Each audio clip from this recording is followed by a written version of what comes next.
Hello विद्यार्थी मित्रों, केम छो?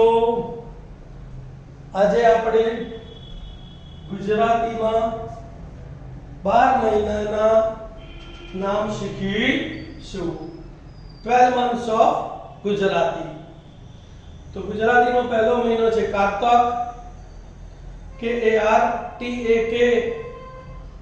કારતક મહિનો ઓક્ટોબર નવેમ્બર મહિનામાં આવે.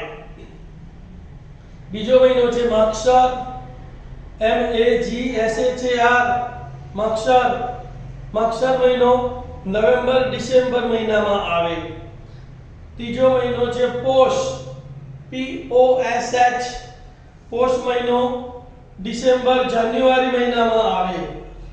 ચોથો મહિનો છે મહા, MAHA.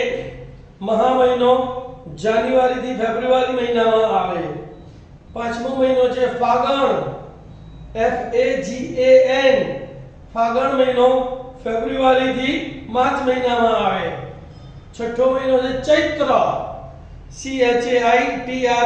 ચૈત્ર. ચૈત્ર મહિનો માર્ચ અને એપ્રિલ મહિનામાં આવે. સાતમો મહિનો છે વૈશાખ, VAISHAKH. વૈશાખ મહિનો એપ્રિલ મેમાં આવે. આઠમો મહિનો છે જેઠ, જેઠ JETH. જેઠ મહિનો મે થી જૂન માં આવે. નવમો મહિનો છે અષાઢ, ASHADH. અષાઢ મહિનો જૂન જુલાઈ માં આવે. દસમો મહિનો છે શ્રાવણ મહિનો, શ્રાવણ, SHARVAN. તો શ્રાવણ મહિનો જુલાઈ ઓગસ્ટ માં આવે. 11મો મહિનો છે ભાદરવો, BHADARVO. ભાદરવો મહિનો ઓગસ્ટ સપ્ટેમ્બર માસમાં આવે. અને 12મો મહિનો છે આસો,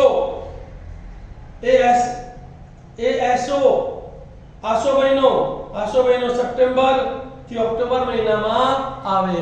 તો આ છે ગુજરાતીના 12 મહિના. ફરી એકવાર આપણે બોલી જોઈશું. કારતક, માગશર, પોષ, મહા, ફાગણ, ચૈત્ર, વૈશાખ, જેઠ, અષાઢ, શ્રાવણ, ભાદરવો અને આસો. જો વિદ્યાર્થી મિત્રો તમે પહેલીવાર મારી ચેનલ જોઈ હોય તો તેને સબસ્ક્રાઇબ કરવાનું ભૂલતા નહીં. મારા વિડિયોને લાઈક કરજો. તમારે આવા કેવા વિડિયો જોઈએ છે તેના વિશે પણ કોમેન્ટ કરજો. અને આવા અસંખ્ય વિડિયો મેળવવા માટે બેલનું બટન દબાવવાનું ભૂલશો નહીં. Thank you. Have a nice day.